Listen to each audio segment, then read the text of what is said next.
Previously on the story, we saw Ralph, Safaa's brother, end up in prison, and their father, Domenico, fighting for his life in the hospital. In his final moments, Domenico asked Safaa, "I want you to take over the family." Safaa hesitated. She didn't want that life, but in the end, she promised, "I'll do it, but only for you, until Ralph is free." And now, we begin this episode with Domenico's sudden death. At his funeral, the place is packed. Even the enemies of the Monardo family, the De Santos, show up. They say kind words about her father, but Safaa knows they're just pretending, trying to earn her trust. Then, her cousin Tommy loses it. He shouts, "Ralph is in prison because of them, the De Santos." Safaa tries to calm him down, but he snaps back, "You can't lead this family, you're just a woman." That's when Safaa raises her voice and shuts him down. "I'm the head of this family now. Deal with it, or get out of my way." Later, she meets with Daniele Di Santo, the enemy's son, but it's obvious, he has a soft spot for her. He tells her, "Your father made a brilliant move, appointing the state attorney as head of the Mafia, but his father, Gary Di Santo, refuses to deal with her, not because of strategy, but because she's a woman."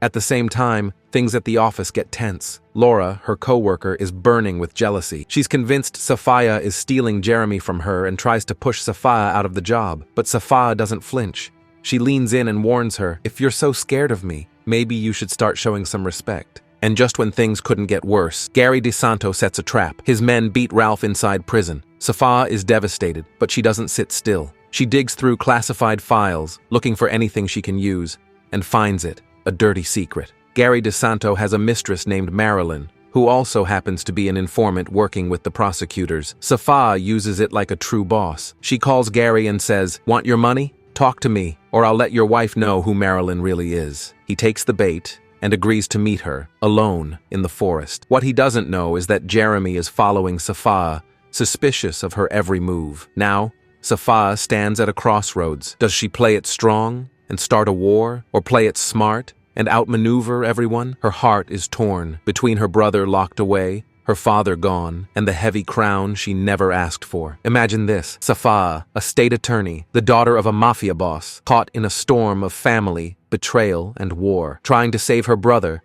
protect her family, and survive without losing herself. Can she hold her ground, or will the war swallow her whole, just like it did the ones before her? This is just the beginning. Stay tuned, the story isn't over.